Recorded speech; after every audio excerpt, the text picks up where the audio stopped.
Hello दोस्तों। तो मुझे ना आपको एक स्टोरी बतानी थी, थोड़ा देर हो गया कुछ कारणों से, लेकिन ये स्टोरी आप जरूर सुनिए। अभी 5 दिन का जो दिवाली हम लोग मनाते हैं ना, तो देखिए धनतेरस से लेकर भाई दूज तक का दिवाली हम लोग सेलिब्रेट करते हैं। तो आप लोग जानते ही होंगे कि धनतेरस क्यों मनाया जाता है। धनतेरस जो है ना, वो जब धन्वंतरी देवता उस दिन समुद्र मंथन से प्राकट हुआ था। धन्वंतरी कौन? तो वो ना सभी प्रकार के जो है ना बीमारियों से हमारी रक्षा करते हैं, औषधि के देवता हैं। ठीक है, बहुत सारे आप आयुर्वेदिक हॉस्पिटल जाएंगे तो उसमें लिखा भी रहता है धन्वंतरी है नमः। ठीक है, तो आयुर्वेद के वो जो है ना वो देवता हैं। ठीक है, तो एक प्रकार से डॉक्टर हैं वो, तो वो धन्वंतरी का आगमन हुआ था। ठीक है, जो नरक चतुर्दशी है ना, उस दिन कहते हैं कि दीप जलाने से उस दिन जो है ना यम देवता हमारे रक्षा करते हैं, इसलिए मनाया जाता है। नरक चतुर्दशी भी कहते हैं इस दिन काली माता ने रक्त बीज का वध भी किया था। ठीक है, ये भी है।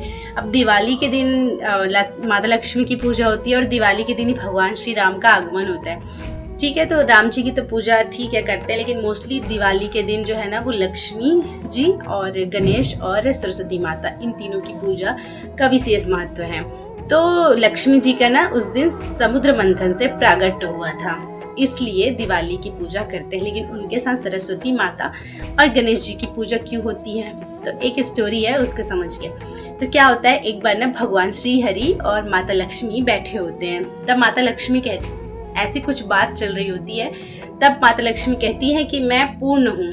तब जो विष्णु जी हैं उनको जवाब देते, लक्ष्मी तुम कैसे पूर्ण हो? जब तक कोई स्त्री जो है ना वो उसका कोई बच्चा नहीं होता तब तक वो पूर्ण होती नहीं है। तुम्हारा कोई संतान नहीं है तो तुम पूर्ण कैसे हुई?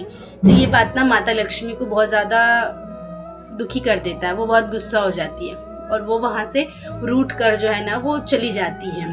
तब रोते रोते वो जा रही होती है ना, तब माता सरस्वती उनको देखती है। माँ सरस्वती उनको बोलती है कि तुम क्यों रो रहे हो लक्ष्मी, क्या बात है? तब लक्ष्मी जी बताती है कि मुझे अपूर्ण बोला नारायण ने, मुझे बोला कि तुम पूर्ण स्त्री नहीं हो, और ये बात से मुझे बहुत तकलीफ हुई। तब सरस्वती माता कहती है ठीक है, इस सब का जो है ना तुम दुखी मत हो, महादेव जो है ना वो हर चीज़ों का समाधान रखते हैं, तुम उनके पास जाओ। तो माता सरस्वती लक्ष्मी जी को लेकर महादेव के पास जाती है कैलाश में। ठीक है, महादेव तपस्या में लीन रहते हैं उस वक्त, और माता लक्ष्मी को रोता हुआ देखकर माता पार्वती कहती है कि क्या बात है? तब जो है ना वो माता लक्ष्मी बताती है कि मुझे नारायण ने अपूर्ण बोला क्योंकि तुम्हारा कोई संतान नहीं है। तब माँ पार्वती उस समय थोड़ा मुस्कुराती है और कहती, इतनी सी बात से तुम इतना क्रोधित हो गई और इतना नाराज हो गई हो और इतना रो रही हो? तो फिर उसके बाद माता लक्ष्मी कहती है कि मुझे ये बात बहुत बुरी लगी है। तब माता पार्वती छोटे से गणेश जी जो खेलते रहते हैं ना उनको देखती है और उनके पास जाती है, और वहाँ पर जाकर गणेश जी को अपनी गोद में लेकर माता लक्ष्मी की गोद में डाल देती है, उनको पकड़ा देती है और कहती है ये लो, अब तो तुम पूर्ण हो गई, ये तुम्हारी संतान है, तो अब तो नहीं होगा ना, कोई ये नहीं बोलेगा ना कि तुम अपूर्ण हो, तो नारायण को जाकर ये कहो। तो इस बात से माता लक्ष्मी बहुत खुश होती है, वो गणेश जी को अपने गोद में लिए रहती है और बहुत प्रेम करती है गणेश जी को। और इस वजह से जो है जब भी दीपावली का अवसर रहता है तो हम लोग माता लक्ष्मी की पूजा करते हैं और लक्ष्मी जी के साथ गणेश जी की पूजा करते हैं। इसी दिन माता लक्ष्मी ने आशीर्वाद दिया था गणेश जी को कि जब भी मेरा पूजन होगा तो उस दिन जो है ना तुम्हारा पूजन साथ में होगा, और उस वक्त माता सरस्वती उनको वहाँ लेके गई होती है।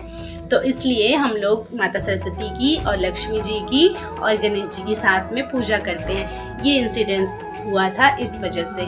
ठीक है, तो इस दिवाली आप ज़रूर ध्यान रखिए कि क्यों ये पूजन होता है इन तीनों का एक साथ, और राम जी तो इस दिन आए ही थे, तो ये बात तो है ही। ठीक है, तो अगली बार कोई आपसे पूछे तो आप उनको ज़रूर बताइएगा ये बात, और आपको ये स्टोरी पता थी या नहीं मुझे कमेंट में ज़रूर बताइए। जय श्री राधे।